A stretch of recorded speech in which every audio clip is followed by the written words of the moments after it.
Welcome to the new Cyber Frontier, bringing you the latest news on the local Colorado economy and initiatives that focus on the development of cybersecurity economics.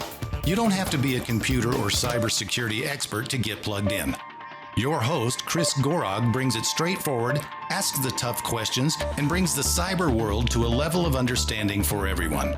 Chris is personable and opens up with our guests on issues we all would like to see addressed. You can find us on the web at www.newcyberfrontier.com. Welcome to today's episode of New Cyber Frontier. Before we introduce our great guest for today, I wanted to make you aware of an upcoming event that you'll want to add to your calendar. We hear so much about unfilled positions and talent shortages in the cybersecurity industry. Our sponsor, Jacobs Engineering, is having a hiring event on November 21st, 2019, to showcase a long list of open positions in some of the top cyber agencies. If you're new to the industry or just interested in maybe making a transition and seeing what's out there, you don't want to miss this event. November 21st, 2019. For more details, look at our site, newcyberfrontier.com. Now let's join the conversation with our great guest for today. Welcome today, Dr. Rahim. How are you? I'm good. Thank you for including me. We definitely like to hear from our education providers, and especially you're in the project management, organizational development, business side, and we would like to have those kind of tangential relationships to cybersecurity to get a kind of a connection of thinking outside the box and how these different vocations all kind of connect together. But Dr. Rahim, give us a little bit about your background, how you got to where you're at. I know I see some TEDx spots and quite a following, but tell us about yourself. Well, I've been in project management for over a decade now. I started off as a project manager for a local nonprofit, started learning about certifications, methodologies, best practices, emerging research, and that brought me to a master's in project management, which I eventually got my certification. And it's through these experiences, through these networks, that allowed me to start my own consulting company. That I co-founded a company called Global Eye 365 probably 6-7 years ago. That was focused on management consulting. We started working with a lot of diverse organizations. We started working from retail companies to manufacturing companies to projectize type of technology companies. We eventually merged with a larger consulting company, and that brought me to pursue a doctorate, because now I was looking at the research side of it. I was looking at the global side of it. And it's through these different initiatives, these different experiences, that led me from being a practitioner to what we call a practitioner scholar, right? So someone that does work in the field as a project manager, as a business developer, and so forth, to eventually becoming an educator. So I went from spending the last 10 years working in entrepreneurship, hands-on in the industry, to now teaching, developing curriculum, sharing best practices, and kind of being a thought leader in this realm. Interesting, yeah. And you have a background with Colorado Tech. So I know we had some kind of shared background there. I had worked there for quite a few years, and likewise, but in the management department. And you have your doctorate from Colorado Tech? That is correct. So, I was a non-traditional learner. As I mentioned, being a professional student, having, work full-time, taking care of a young family, and then also juggling my own business. It was very difficult to go to school traditionally. It was very difficult to find a doctoral program where I could still, keep my life, still do the business, still do the family. Colorado Tech provided that option for me. So I completed a hybrid program where I spent half of my education online and the other half on campus in Colorado Springs. So how do you feel? I mean, this is a new thing, not capable before 10 years ago, and it's kind of moved to being mainstay where some universities entire online. How do you feel about a traditional, say, doctorate at the high level degrees versus an online? What's the comparison there? I think certain doctoral programs should be fully on campus, right? If you're pursuing a philosophy degree in chemistry or engineering, it's going to take a lot of hands-on education in the classroom is going to take on more of the lab type of experiences, residencies, and so forth. But things that are tied to, say, business, right? Things that are tied to computer science, right? Where the majority of the students technically could be the educators. They are in the field, right? So someone that's pursuing a PhD, like in cybersecurity, often they have 10 years in cybersecurity already. They are actually working for Homeland Security. They're working for NASA. They're working for a large Fortune 500 company in cybersecurity. So they're already doing the work, and now they're looking for the educational component or the educational credential that they're lacking. Yeah. Well, let's take a break here from our sponsors. We'll be right back in a minute. Cyber Resilience Institute helps build strong cyber communities designed to prevent members from attack. Like building a neighborhood watch, it takes coordination and a sharing community to protect our identities and valuables in the virtual world. Typically, we hear that organizations know they need to do something to protect their cyber assets, but don't know where to begin. Let Cyber Resilience Institute help your community create an action plan. Cyber Resilience Institute will build your community or business marketplace so that it is designed to support a collective cyber defense. Contact them for more information at cyberresilienceinstitute.org. Welcome back to New Cyber Frontier. On today, talking to Dr. Emad Rahim. Dr. Rahim, whenever we were talking before the show, I saw that you had a TEDx appearance. And I asked, what were you talking about and everything? And you said storytelling. So, and I loved what you said about, how that people relate to stories. And I think that was one of the big things kind of at the end of Game of Thrones that hit home for me too. I don't know if anybody watches that series, where the relation to stories about our past, stories about even fiction, how they affect society. So tell us your thoughts and how you relate to those stories, your background into the the technical world, into the education sector. Yeah, because often as an educator, we focus, or at least we're taught to focus just on the curriculum, right? We're taught to focus on the exams, the learning outcomes, and so forth. But being online and also in class, in order to capture your students' attention, right, to get them engaged, we have to learn how to apply theory into practice.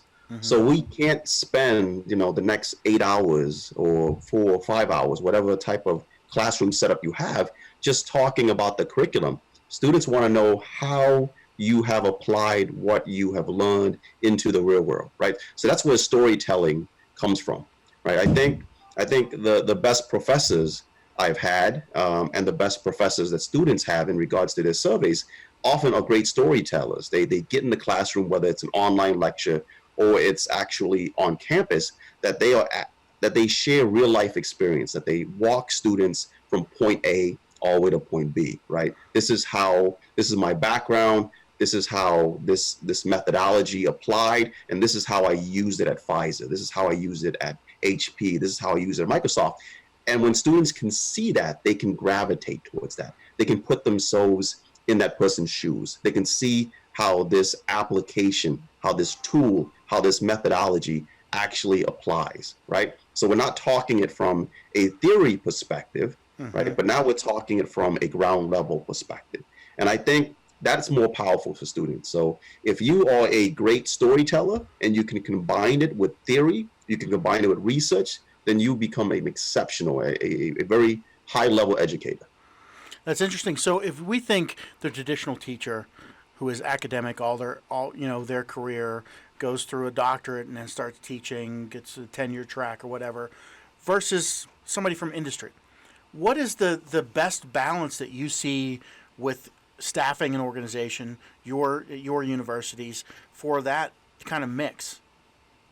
I think you need a mixture of both, right? Some programs, especially if you're trying to become a researcher. So if I went to school and I want to get a PhD and I want to be a researcher, I want to be a researcher for a large company, right? Because we often forget that many of these companies, while they are these Fortune 500 companies, they have entire departments that are dedicated to research, just gathering data, putting publications out, doing surveys and so forth.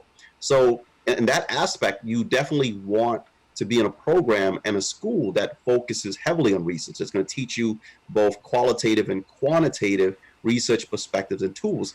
But if you're looking to be more of a practitioner with a doctorate, right? So if you are looking to start your own business, if you're looking to lead a huge department in your company, if you're looking to be the thought leader in your industry, then you need to be more balanced. You know, the larger audience don't want you just to cite and reference things you have read and things you have researched. They want to know that you actually have done it, that you have tested this model and you've seen the success and failures of this model. And I think that is key. So it depends on the industry and an audience that you're trying to seek to find that balance. Mm-hmm. And if you look at a more of an applied versus a theoretical training structure, you have kind of both of those. I know whenever I was looking at bringing on adjuncts, and Pat had hired quite a few of them, I would get resume after resume of career educators that had gone through a PhD. They taught here, taught there, taught here. You didn't see a company anywhere on there. And then I would get all corporate experience, somebody who just wants to try teaching. And it seems like there was never a really good balance of the two. You had to go with one or the other. I remember my determining factors like, well, how many of my students can they employ? How many people a year do they hire? Was one of the things I looked at. But where I was at was a more of a school looked at training people for technological job placement more so than theory and bringing. But there's that split that seems like it doesn't have a good. It's like a seesaw or in the middle. Where do you put the balance? And it seems challenging. Yeah, I think in your area of expertise, so we're talking about cybersecurity, it's often one or the other, right? So if you are pursuing a PhD or you have credentials in cybersecurity or in computer science as a whole, right? You are either an educator, right? So you actually have a PhD or a doctorate in computer science, or you are actually a practitioner. Mm-hmm. And like you said, it's one or the other. Where in other fields, like in business, right, people often have a balance of both, right? Because a doctorate in business is a lot older than, say, a doctorate in computer science or a doctorate in cybersecurity. I think when you look at the next 10 years of where cybersecurity is going as an industry, and you and I had this conversation prior to this podcast, is that universities need to house cybersecurity in its own center as its own individualized school. And we're starting to see that conversation happen. And we're going to start seeing educators that are more of a hybrid, that have more of a hybrid background, that they are an educator. They may be a tenured professor, but they also might have an advisory position at Pfizer. They might also have a consulting position at Microsoft. Mm-hmm. I've actually seen a lot of resistant mindset, we'll say in traditional academia, to that progression. Where do you put cybersecurity? So, and I agree right with you. We talked about that before the show, that it should be its own college because it has ties to business, to projects, to computer science, to homeland security, to all the different vocations, even electrical engineering, if you look at physical cyber devices. But there's a lot of resistance to that. And I've even had people that I worked for said, no, cybersecurity is a fad, and I've seen these fads before. It should just stay as a concentration under my computer science or under my homeland security. What's your thoughts there? Oh, it's definitely not a fad. I mean, that's for sure. As more and more companies, more businesses, more education go online, the area of cybersecurity is becoming more and more important. Right, especially with the election, right? I mean, we're going to have an entire show just on the election, just on the campaigns and political science aspect of cybersecurity, right? So, several years ago, entrepreneurship was in the School of Business, right? Mm-hmm. Every school had some type of entrepreneurship program, course, and now you're starting to see entrepreneurship as its own center, right? Mm-hmm. Babson College is an entire college dedicated to entrepreneurship. right? So we're seeing this evolution and change. Project management, you go to one school and it's in the School of Business. You go to another school, it's in computer science, right? Mm-hmm. You go to another school, it's in the School of Engineering, right? So it will differ depending on the institution, depending on the type of environment the school is known for. Mm-hmm. As we move, in the next few years, you're going to start seeing cybersecurity in its own house, basically, in its own discipline. One of my best friends, his name is Dr. Maurice Dawson. He's a cybersecurity expert. He's a professor over at Illinois Institute of Technology. Mm-hmm. And that's much of his work, is really creating a cybersecurity center, right? And using that center as a way to separate cybersecurity from the rest of the schools, to say, hey, we need to focus just on cybersecurity because it impacts all of these disciplines and it's relevant to all these industries. Okay, let's take a break here from our sponsors. We'll be back. I want to elaborate on that Center for Cybersecurity. Be right back.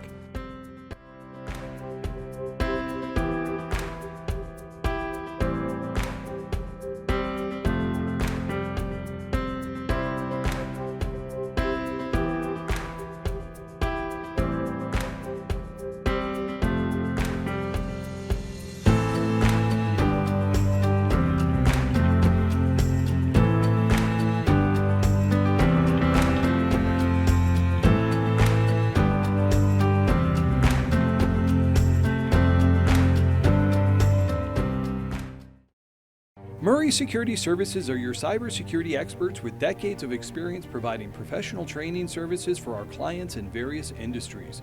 We offer professional training and certification in areas of cybersecurity, safety, health, and environmental services at our academy. Our in-person and online training provides a collaborative environment where students can interact directly with instructors through live chats or in private classrooms. Visit murraysecurityservices.com for more information. Welcome back to New Cyber Frontier. On today, Dr. Emad Rahim from the endowed chair, and I lost your title here, Bellevue University. That's correct. In Omaha, Nebraska. So definitely having some good conversations around what the direction of education looks like. And before the break, you were talking about cybersecurity centers being produced and everything. I've seen them done here, seen them done all over the country. Everybody's starting let's be the focal point. Let's focus on cybersecurity. Where do they all go? They're kind of unrelated, kind of disjointed like the industry. Thoughts on how we start connecting this big picture? I think we have to bring in the industry, that they are most impacted by cybersecurity, right? And that should lead where the conversation should go, so depending on where you're located, depending on the type of students you get, that should actually tell you where your cybersecurity is housed. So if you work for a university where the focus is predominantly on technology, so if you work for an Illinois Institute of Technology, a Rochester Institute of Technology, or so forth, where many of your students will eventually be employed in these large, software development type of companies, then it makes sense that cybersecurity will be tied into the computer science. But if you work for a university like, say, American University, right, where they have a great partnership with the NSA, with a lot of the military schools, it may be housed in some type of homeland security center. And then other schools that have a stronger business focus, where their MBA is really strong, cybersecurity may be housed in a school of business. That's an interesting way to look at it is, where are you focused? What side do you look at the elephant from? If you're business, you might look at it from the bottom up or technology to top down. I'm just relating it. But different ways to look at the same animal, and it could look entirely different. What's relevant to your needs. So when you're looking at your career, you're addressing, what does cybersecurity mean to you? One is an educator, but one is somebody more in the business project management side of things. Well, I think it's twofold, right? Because even though I may be a dean or a chair at a university, the university itself is a business, right? So when we talk about cybersecurity, we have to consider how cybersecurity impacts our curriculum, right? How it impacts the infrastructure and the delivery of our education. So with so many of our programs now online, right, cybersecurity can actually destroy everything that we built and impact the quality of our education. So if some hacker decides to hack into our system, they can ruin our reputation and destroy the image of the university and also manipulate grades and things like that, right? So from an academic side, cybersecurity is extremely important. From a business side, right, it's also very important because the students that we are educating, whether it's in technology, whether it's engineering or business, if they need to, even if they're not in cybersecurity as a discipline, as a specialization, they need to know where this industry is going.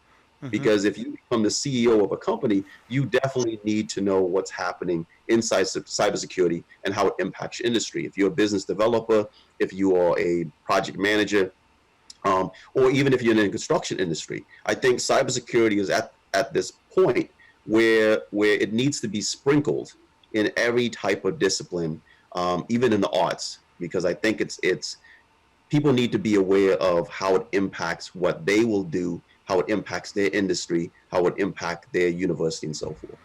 That's interesting. I mean, if we look at now versus 5 years ago, 10 years ago, I mean, those separate vocations never even thought of computer security, online security, network security, cybersecurity, whatever title it's taken over the years. What does somebody at that business management, project manager level need to know now, in your opinion, moving forward, to be a participant in those industries about cybersecurity? Yeah, because in those industries, whether you are directly or indirectly involved, you also will be working with vendors, right, that play a role in cybersecurity. You may be working with a client that is very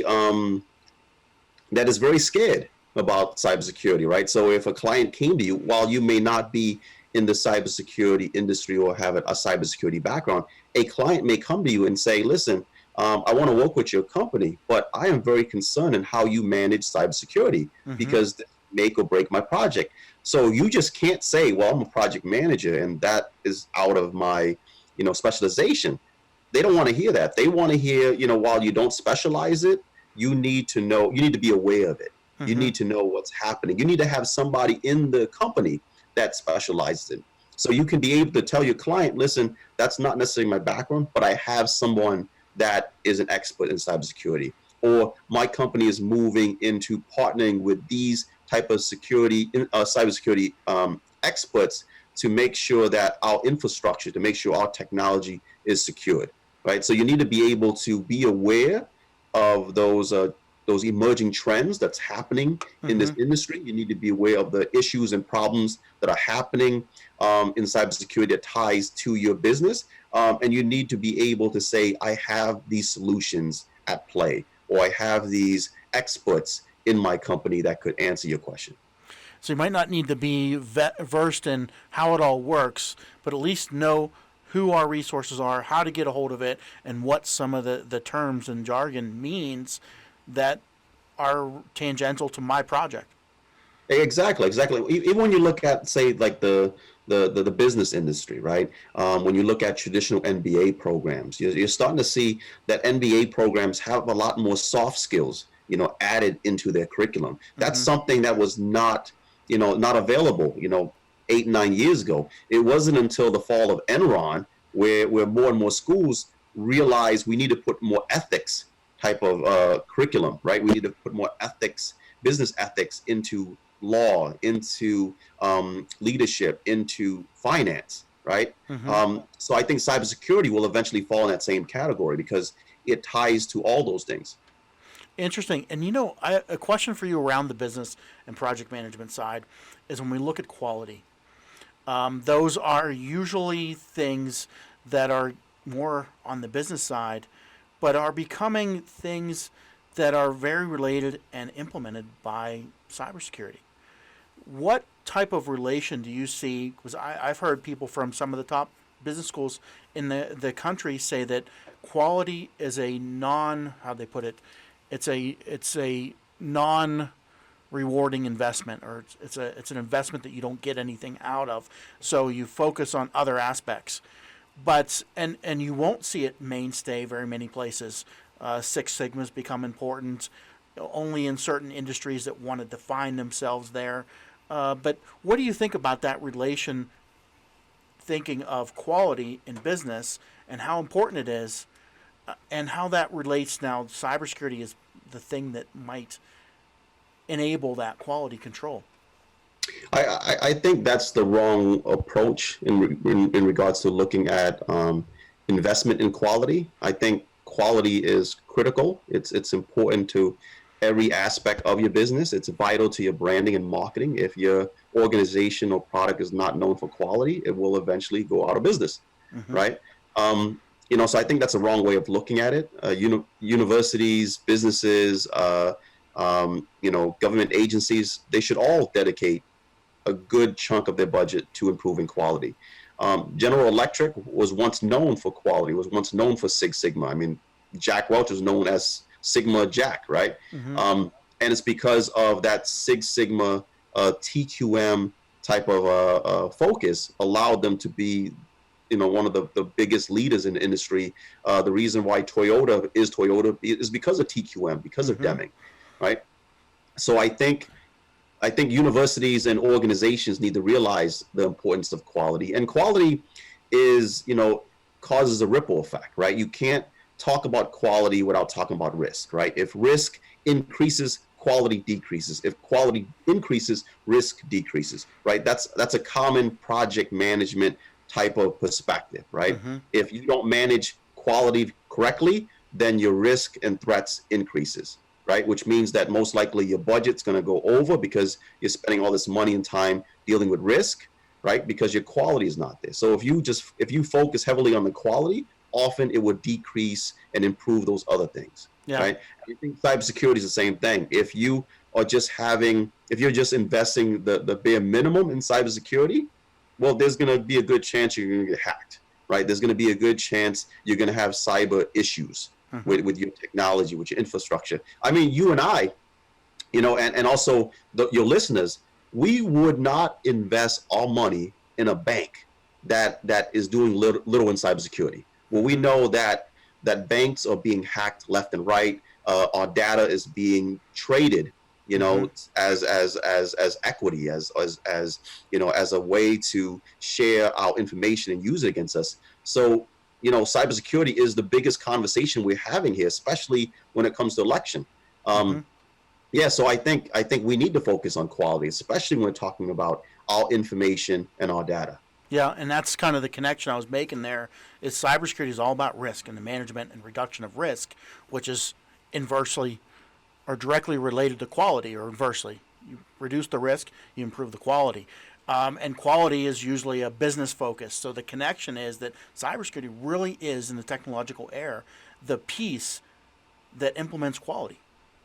Yes. So that connection is really where I was going with that. And I've heard over the last couple of years with how can we turn a profit in 3 years? Everything has a short horizon, and quality is kind of lagging in those environments, as is cybersecurity, and the direct connection is right there in the pudding there. Yep, I would agree with that. Yes. So as far as we're kind of running to our time here, but I wanted to let you put out anything that you would like to have our listeners hear from you. Any things that you specialize in at the university, what engagement you would like, projects you have going on, anything like that. Well, right now, so we just recently developed a center for social impact. Social impact is somewhat of a new discipline. It has always been under the umbrella of entrepreneurship and social entrepreneurship. But more and more so, many of our students, many of our thought leaders in the industry wanted some type of curriculum to measure the success of entrepreneurship. Wanted to see, how is this business, how is this startup, how is this service impactful to the community and to society as a whole, right? I think social entrepreneurship as a terminology became somewhat played out, that people tied it too much at a startup level in regards to how does this business make money for the entrepreneur, for the investors.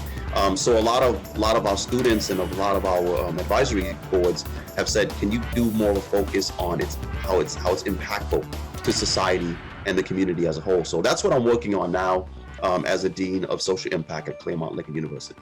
That is an interesting approach, and I hope that we hear from you as your student base builds, and let us know, give us an update on where that has moved over time here. But thanks a lot. Sounds good. Thanks a lot for joining today, Dr. Rahim. We appreciate having you on. Thank you. All right. Have a good day. You too. We hope you have enjoyed this episode of New Cyber Frontier. Remember, please follow and participate, as New Cyber Frontier is supporting a grassroots community effort to empower the individual in the digital age. Check it out at privacyforthepeople.org. Also, make sure to join our mailing list so we can keep you informed. If you have an idea, if you have a question you would like to hear answered, or if you just want to get involved in what we're doing, reach out to us at newcyberfrontier.com. We also encourage you to visit our sponsors links, because they are the ones that really make this show possible. We look forward to seeing you on the next episode of New Cyber Frontier.